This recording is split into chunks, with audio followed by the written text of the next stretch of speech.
নমস্কার, আমি তুলা ঘোষ স্বর্ণশিল্পী আপগ্রেডেশন ফাউন্ডেশনের পক্ষ থেকে আপনাদের সাথে কথা বলছি। আজ আমি খুবই গুরুত্বপূর্ণ একটা বিষয় নিয়ে কথা বলবো, যেটা আমাদের স্বর্ণশিল্পের ক্ষুদ্র, ছোট ও মাঝারি ব্যবসায়ীদের নীরবে শেষ করে দিচ্ছে। আজকের বাস্তবতা কি?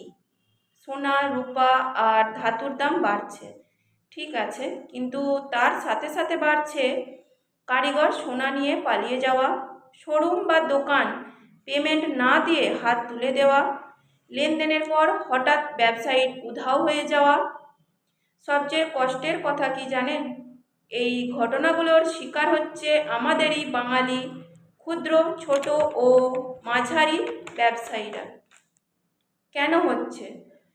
কারণ আমরা এখনো বলি, ও তো আমাদের চেনা লোক, ও তো বহুদিনের কারিগর, ঝামেলা করলে সম্পর্ক নষ্ট হবে। কিন্তু একটা কথা খুব পরিষ্কার করে বলি, ব্যবসা আবেগে চলে না, ব্যবসা নিয়মে চলে।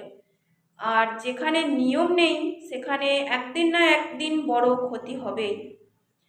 তাই আজ স্বর্ণশিল্পী আপগ্রেডেশন ফাউন্ডেশন একটা স্পষ্ট বার্তা দিচ্ছে: চুক্তি ছাড়া কারিগর নয়, কাগজ ছাড়া সোনা নয়, পেমেন্ট প্ল্যান ছাড়া মাল সরবরাহ নয়, আর যাচাই ছাড়া নতুন লেনদেন নয়।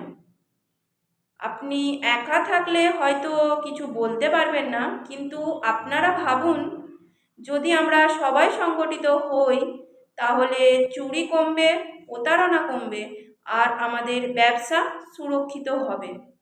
এই ফাউন্ডেশন শুধু কথা বলে না, আমরা দিচ্ছি ভেরিফাইড কারিগর লিস্ট, সতর্কতা ও ব্ল্যাকলিস্ট সিস্টেম, গাইডলাইন ও আরও সমস্যায় পাশে দাঁড়ানোর সাপোর্ট। আমাদের লক্ষ্য একটাই, সৎ ব্যবসায়ী যেন আর ঠকে না যায়।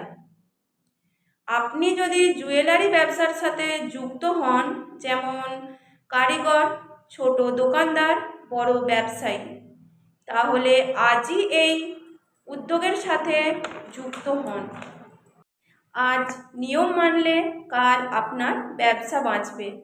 মনে রাখবেন, সোনা চুরি মানে শুধু ধাতু চুরি নয়, একটা পরিবারের ভবিষ্যৎ চুরি। আমি তুলা ঘোষ স্বর্ণশিল্পী আপগ্রেডেশন ফাউন্ডেশনের পক্ষ থেকে আপনাদের সবার পাশে আছি। ধন্যবাদ। জয় হিন্দ, জয় স্বর্ণশিল্প।